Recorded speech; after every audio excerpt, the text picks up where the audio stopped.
Good morning students. कल अपना set chapter खत्म हो गया था और वो सब पार्ट अपन ने कंप्लीट किया था, बेसिक बेसिक जो था। ठीक है ना।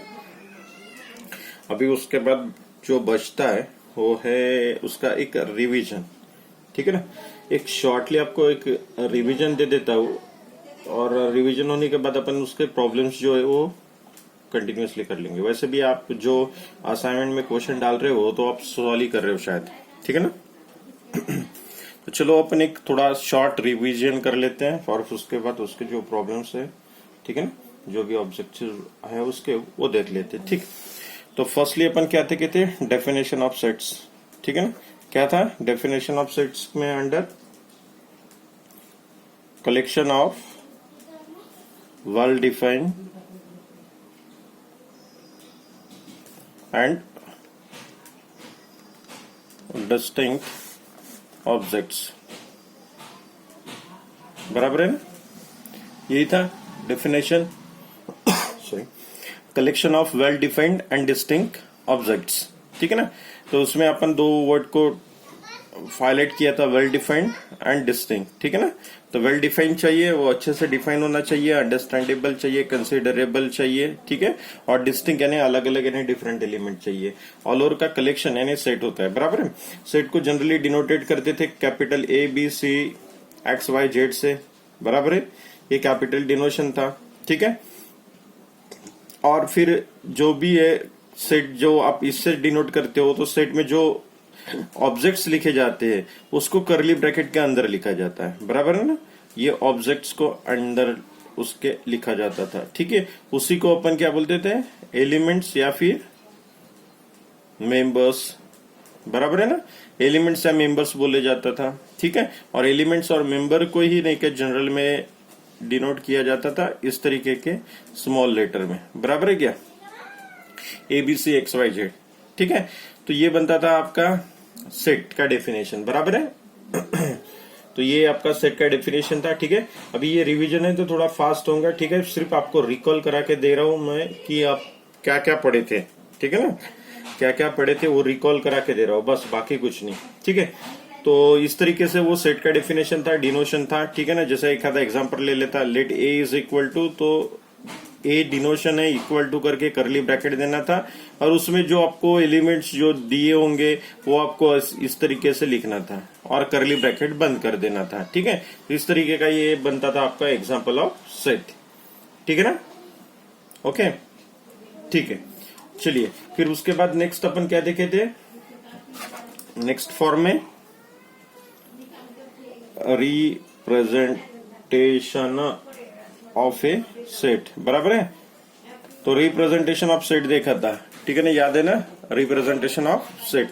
रिप्रेजेंटेशन ऑफ सेट में दो आपके पास मेथड थी। कौन सी, फर्स्ट टैबुलेशन और रोस्टर मेथड। ठीक है क्या, टैबुलेशन और रोस्टर मेथड थी। ठीक है ना। टैबुलेशन उसी को लिस्टिंग भी बोला जाता था क्योंकि उसमें लिस्ट करते थे अपन। ठीक है। तो टैबुलेशन और लिस्टिंग मेथड में क्या करते थे, each element is separated by comma. बराबर है ना। तो each element separated by comma and listing the element. बराबर है ना। एलिमेंट का अपन क्या करते थे, लिस्ट करते थे, लिस्ट बनाते थे।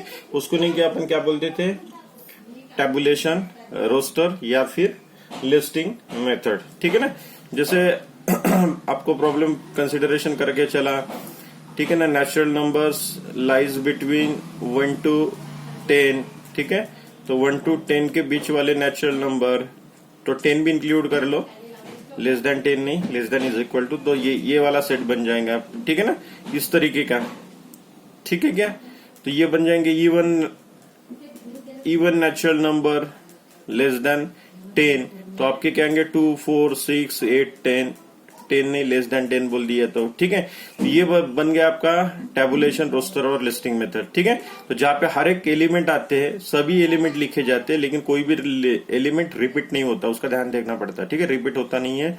ठीक है, और सभी एलिमेंट को सेपरेटेड बाय कॉमा किया जाता है। ठीक है, इस मेथड को बोला जाता है टेबुलेशन, रोस्टर या लिस्टिंग। ठीक है, सेकंड मेथड कौन आती थी? सेट बिल्डर और रूल मेथड।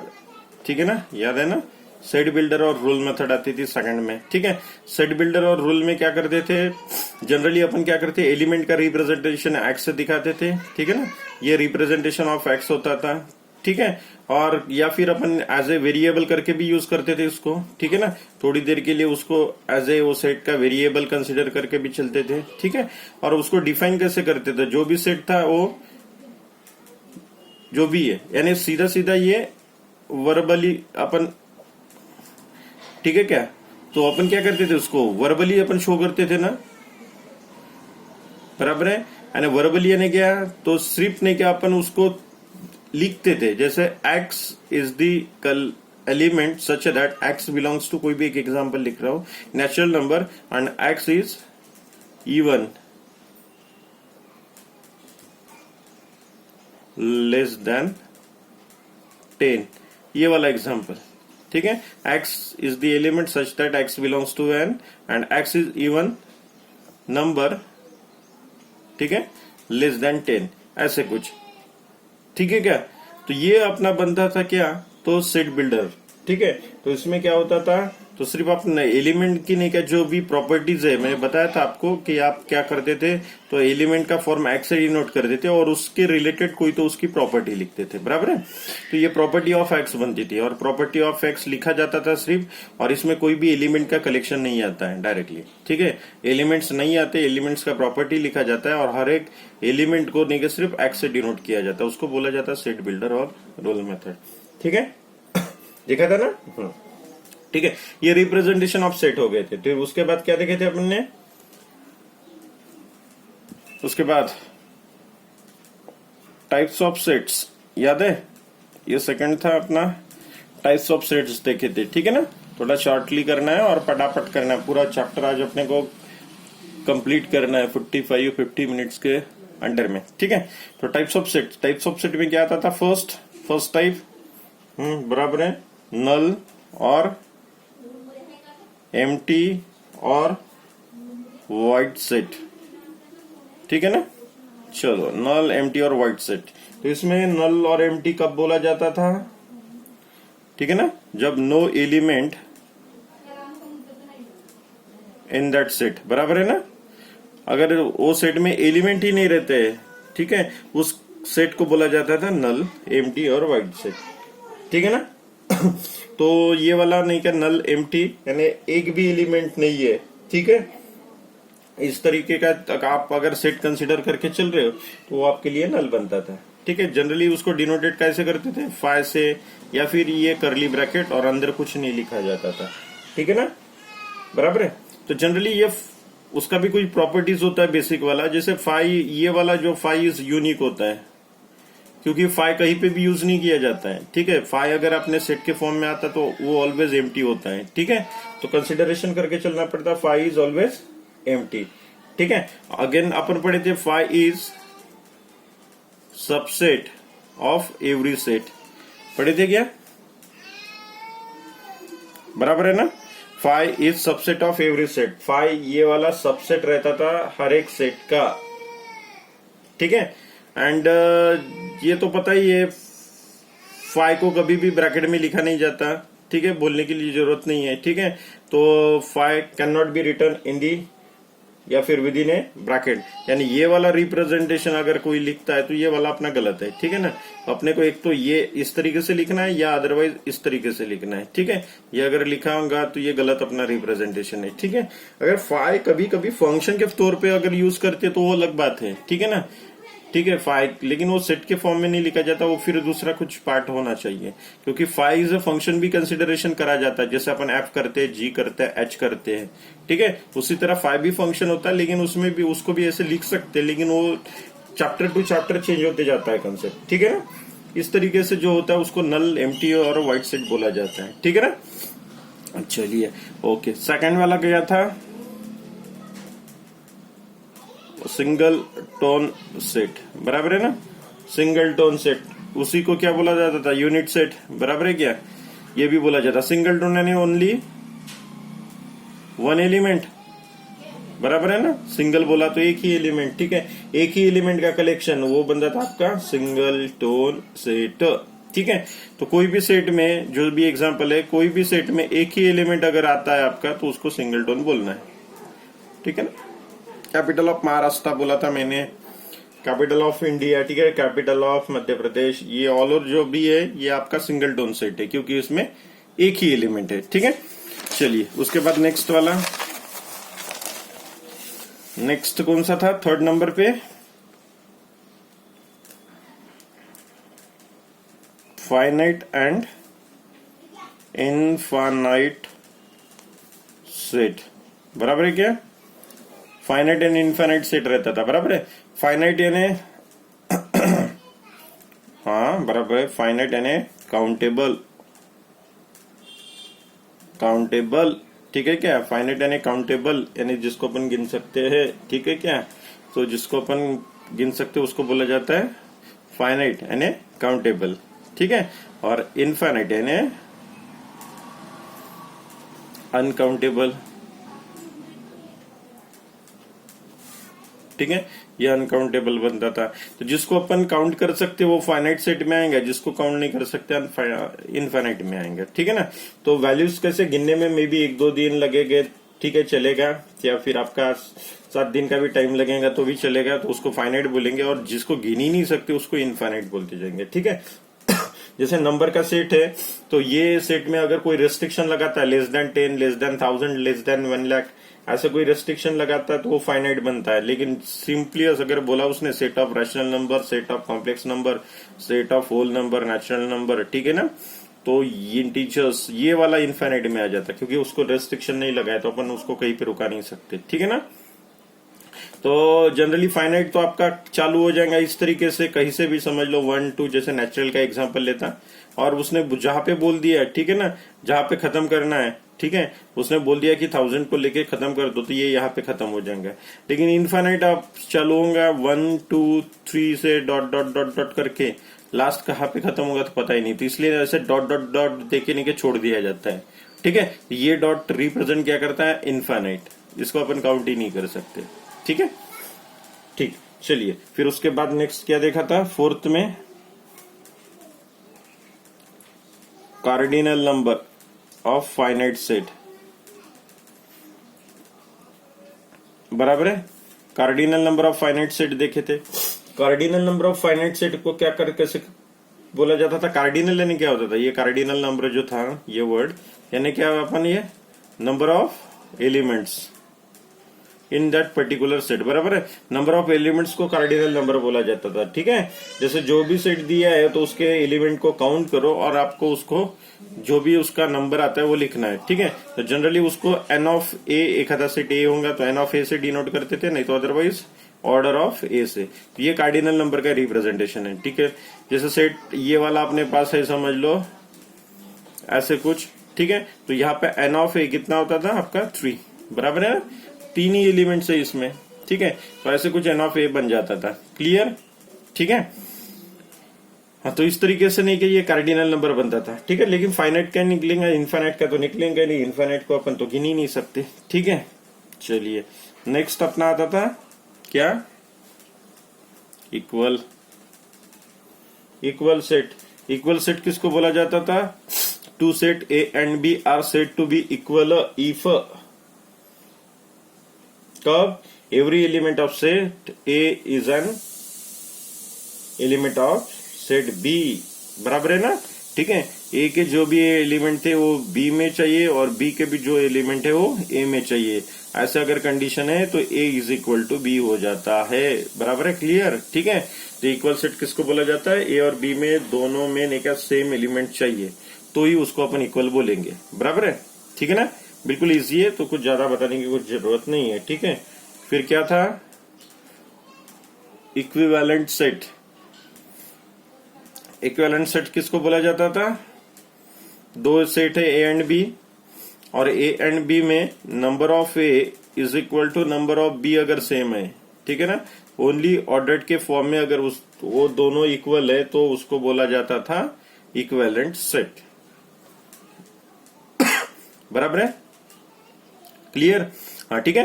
तो उसमें सिर्फ ऑर्डर यानी नंबर ऑफ एलिमेंट्स आपके इक्वल चाहिए, वो अलग अलग हुए तो भी चलता है, ठीक है, डिफरेंस ही चाहिए, अलग अलग ही चाहिए, कुछ सेम टू सेम फॉर्म में नहीं चाहिए, ठीक है। तो इक्विवेलेंस होता है ये नंबर के फॉर्म में इक्वल, और इक्वल सेट होता है उसके अंडर में जो एलिमेंट्स है वो इक्वल, ठीक है। तो अभी एक रिलेशन बताइए मेरे को, equivalent set is sorry equal set is a equivalent set, या फिर equivalent set is a equal set, क्या होना? ठीक है ना। तो every equal set is equivalent set, बराबर है ना? बोल सकते क्या? Every equal set is equivalent, बोल सकते ना? हाँ, ऑब्वियसली बोल सकते हैं, क्योंकि दोनों के एलिमेंट सेम होंगे तो नंबर ऑफ एलिमेंट यहाँ पे भी और नंबर ऑफ एलिमेंट यहाँ पे भी सेम होंगे ना, ठीक है। तो equivalent equal set is equivalent set, but equivalent may और मे नॉट बी इक्वल, ठीक है। तो ये इक्विवेलेंट में नंबर्स ऑफ एलिमेंट इक्वल होते हैं तो वो इक्वल रहेगा नहीं रहेगा इसकी कुछ कंडीशन नहीं है अपने पास, ठीक है क्या? एंड अपन उसको 100% फिक्स करा के नहीं चल सकते, ठीक है, क्लियर, ठीक है। तो ये वाला थोड़ा याद रखना, इक्वल सेट आपका इक्विवेलेंट सेट होता है, ठीक है। चलिए उसके बाद नेक्स्ट क्या आता था? सबसेट्स, ठीक है ना। सबसेट आता था, सबसेट का डेफिनेशन का क्या था? जिसको भी सबसेट बोलना है, जैसे सेट ए को अपना सबसेट बोलना है तो क्या कंडीशन थी?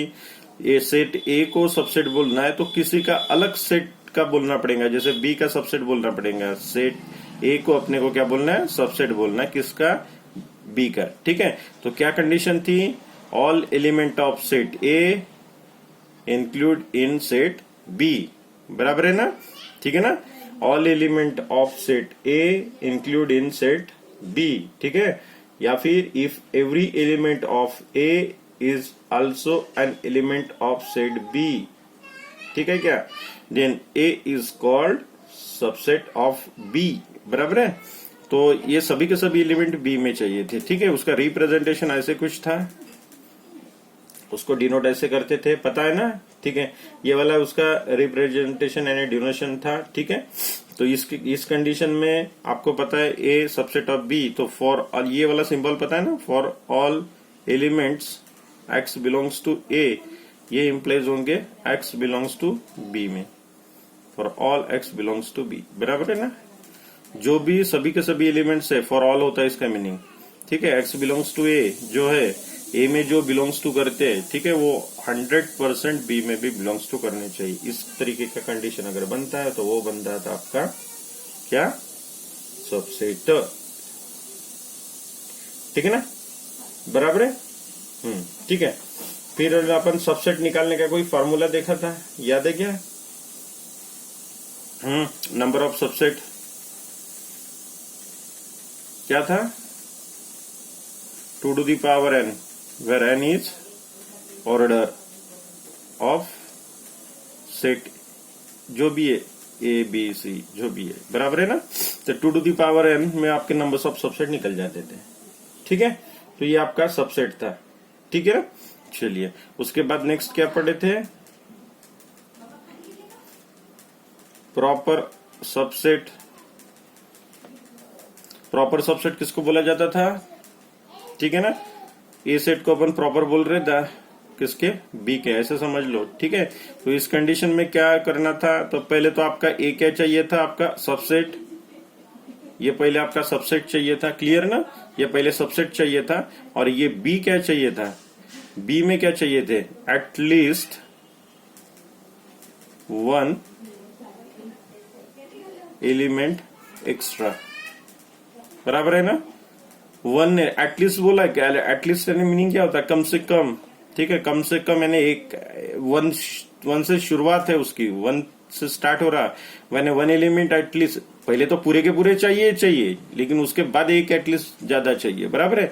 तो इस तरीके का अगर कंडीशन आता है तो उसको प्रॉपर बोला जाता है, ठीक है। तो उसका प्रॉपर का जो डिनोशन था इस तरीके से था, बराबर है ना। ये इक्वल टू वाला निकलता था, यहाँ पे आपका ए नॉट इक्वल टू बी है, क्योंकि नंबर्स ऑफ में नहीं क्या, अगर मैं ये लिखता हूं जैसे ऑर्डर ऑफ ए और ये ऑर्डर ऑफ बी में, इस तरीके के में ऑर्डर ऑफ बी ये ऑलवेज ग्रेटर चाहिए आपका, ठीक है क्या, ऑर्डर ऑफ आपका ग्रेटर ही चाहिए, ठीक है।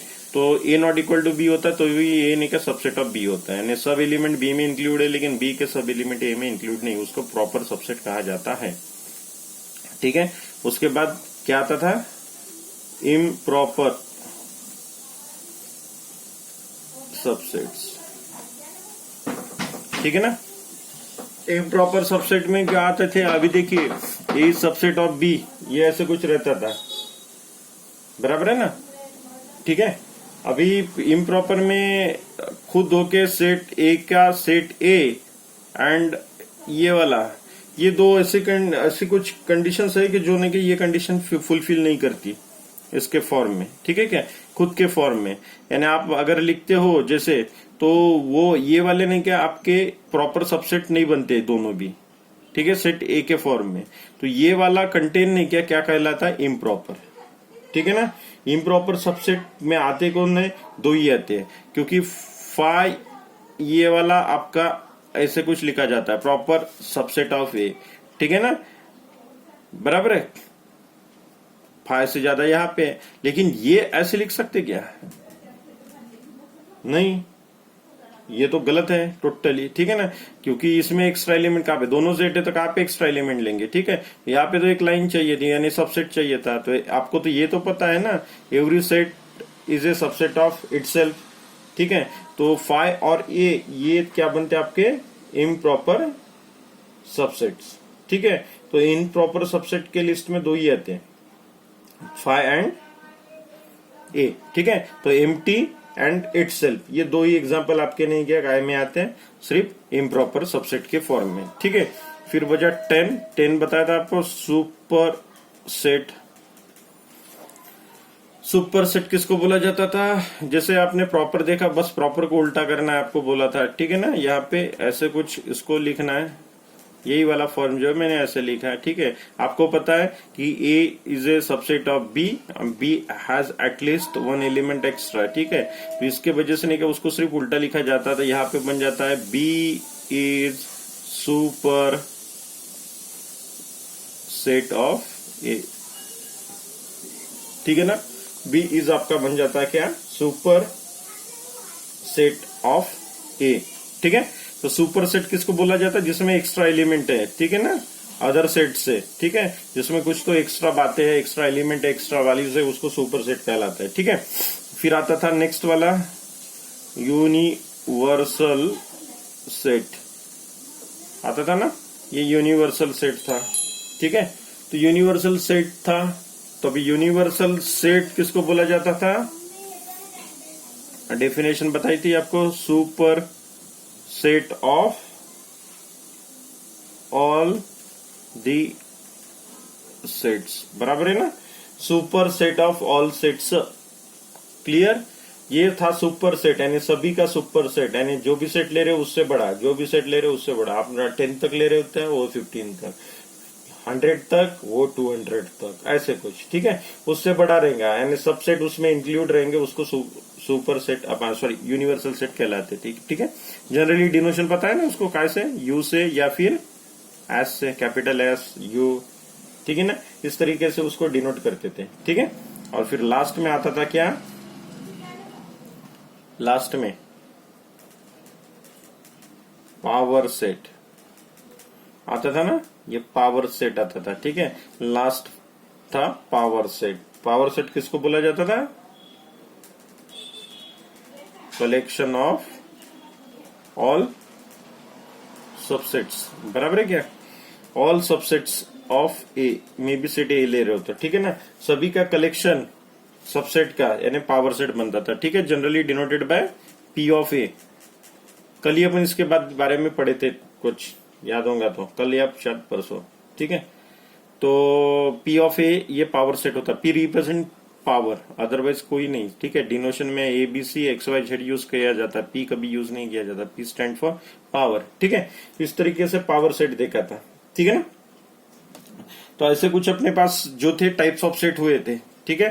तो अपन टाइप्स ऑफ सेट के फॉर्म में 12 टाइप्स देख लिए, ठीक है। ये सभी का अच्छे से इंफॉर्मेशन और कुछ बेसिक कंडीशंस आपको अच्छे से ध्यान में रखना है, ठीक है ना, ठीक है। तो ऐसे कुछ पावर सेट बनता था, ठीक है। पावर सेट का फॉर्मूला भी बता देता है, ये कलेक्शन ऑफ ऑल सबसेट था, तो आप 2 टू द पावर n के फॉर्म में लिख सकते हो, इसको लिख सकते हो ना, हाँ, 2 to the power n where n is order of that set, ठीक है।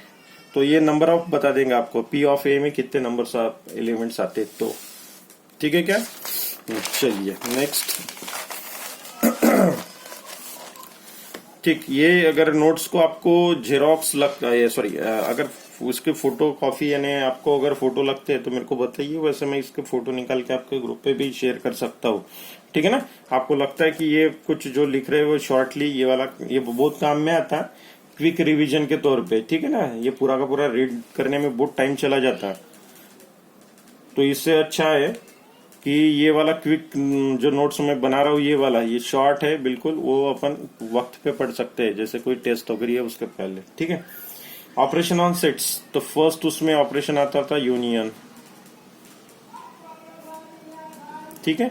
यूनियन क्या कराता था, अपन 2 सेट कंसिडर करे आके चल रहे, ये फाइनाइट सेट है, ठीक है ना, ये फाइनाइट सेट है, और अपन फाइनाइट सेट का यूनियन कराते थे। तो ए यूनियन बी क्या होता था, A union B is equal to, it is the collection of the element of the pattern X such that, क्या था, X belongs to A, and यहाँ पे क्या लिखते थे, और एक्स बिलोंग्स टू बी, बराबर है ना, ऐसे कुछ, ठीक है।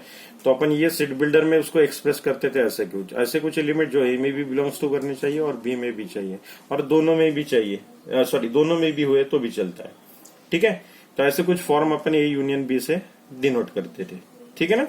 और कभी याद रखो, कभी ऐसे भी डिनोट कर सकते हैं, कुछ कुछ बुक्स में ए प्लस बी भी रहता है, ठीक है ना। इसको सर्कल नहीं रहता है, सर्कल होने की वजह से वो क्या बनता था, सिमेट्रिक डिफरेंस, ठीक है ना, याद है ना, हाँ, ठीक है। तो फिलहाल में ए प्लस बी सिंपली विदाउट क्या सर्कल, ठीक है।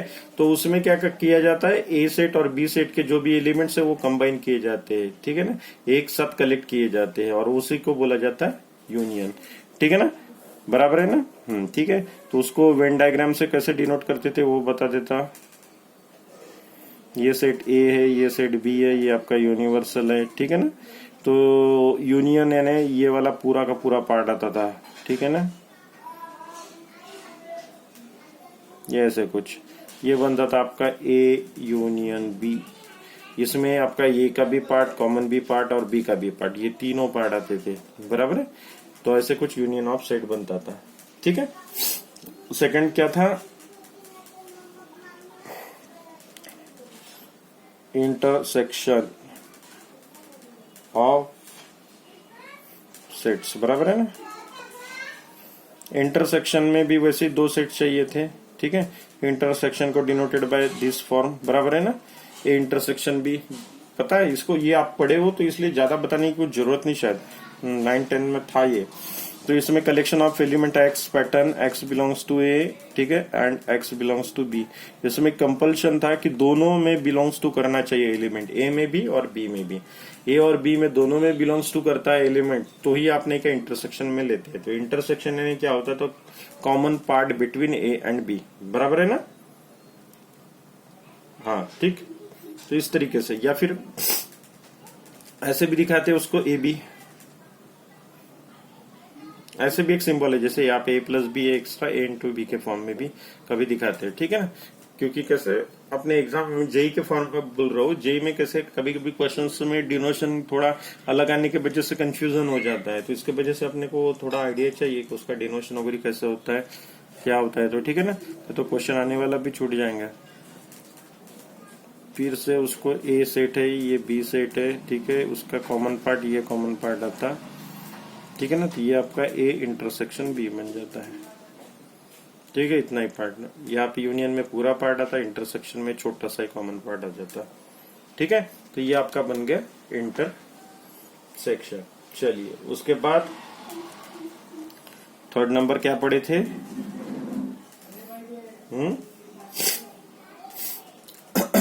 डिसजॉइंट सेट, ठीक है ना, डिसजॉइंट सेट। ठीक है, देखिए लेक्चर 45 मिनट्स का रहता, थोड़ा कॉन्सेंट्रेट करके पढ़ते जाओ क्योंकि 1 आवर्स का नहीं ले रहे अपन जैसे क्लास में लेते हैं, इसीलिए 45 मिनट्स कॉन्सेंट्रेट देके बिल्कुल उसको तरफ ध्यान से पढ़ना, ठीक है। और फिर उसके बाद 15 मिनट्स मिलते हैं आप उसको में थोड़ा रिलैक्स हो सकते, दूसरा लेक्चर वो 15 मिनट्स के बाद चालू होता है, उस हिसाब से अपने को ये बनाया था, ठीक है। चलिए डिसजॉइंट सेट किसको बोला जाता है? Two sets A and B are said to be disjoint if A and B have no common elements, बराबर है ना। कॉमन एलिमेंट चाहिए ही नहीं ए एंड बी में, अभी कॉमन एलिमेंट चाहिए नहीं यानी ए इंटरसेक्शन बी कॉमन है ही नहीं, तो वो क्या आना चाहिए? 5, ऐसे कुछ पढ़े थे ना। तो ए इंटरसेक्शन बी आपका 5 होना चाहिए, ठीक है। को no common element, no common element यानी डिसजॉइंट, ठीक है। तो डिसजॉइंट यानी अलग अलग, ये वाला ए और ये वाला बी, ठीक है, ऐसे कुछ। तो ये बन गया आपके डिसजॉइंट, बिल्कुल कोई कॉमन नहीं किसी में। जैसे प्योरली जेई प्रिपेयर करने वाला बच्चा और प्योरली नीट प्रिपेयर करने वाले बच्चा, ठीक है। ये दोनों भी जो भी स्टूडेंट्स है इधर उधर वाले, ये प्योर वाले हैं, तो ये डिसजॉइंट है, ठीक है। जनरल वालों को अपन बीच में नहीं लाते, जनरल वाले इधर भी है उधर भी है, वो जनरल वाले अभी फिलहाल में यहाँ पे ए इंटरसेक्शन बी में, समझ में आया ना, ये दोनों के बीच में कॉमन है, ठीक है। और यूनियन में ये सब तीनों भी आ गए, नीट वाले भी, जेई वाले भी, नीट वाले भी और जनरल वाले भी, ठीक है ना। ये एग्जाम्पल अच्छा हो गया। चलिए, और यहाँ पे आ गए सिर्फ बच्चे कौन से? जनरल वाले इंटरसेक्शन में। डिसजॉइंट में कौन से बच्चे आ गए? तो ये प्योरली जेई वाले और नीट वाले, ठीक है, जेई के और नीट के बच्चे, ठीक है। लेकिन प्योरली बोल रहा हूँ, वहां पे जनरल ग्रुप वगैरह ही नहीं चाहिए, ठीक है। तो डिसजॉइंट सेट ऐसे कुछ और हो जाता है, ठीक है। फिर उसके बाद आता है 4th नंबर पे क्या होता है? 4th नंबर पे डिफरेंस ऑफ सेट्स आता है, ठीक है ना। डिफरेंस ऑफ सेट का बहुत काम पड़ा था ना, बहुत आराम से बताया था डिफरेंस ऑफ सेट। तो डिफरेंस ऑफ सेट निकालना है तो आपको a माइनस बी करना है, ठीक है ना। a माइनस बी को अपन डिफाइन ऐसे करते थे, x पैटर्न के एलिमेंट्स चाहिए, ठीक है ना। x बिलोंग्स टू a चाहिए but x not belongs to b चाहिए, बराबर है क्या? बराबर है ना। प्योरली ए में बिलोंग्स टू करने वाले एलिमेंट चाहिए, उसको a माइनस बी बोला जाता था, ठीक है ना। और b माइनस ए यानी ऐसे कुछ एलिमेंट जो सिर्फ बी में बिलोंग्स टू करने चाहिए but not belongs to A, sorry x belongs to B, ठीक है, और but x not belongs to A, ऐसे कुछ वाला होता बी माइनस ए, याद है ना।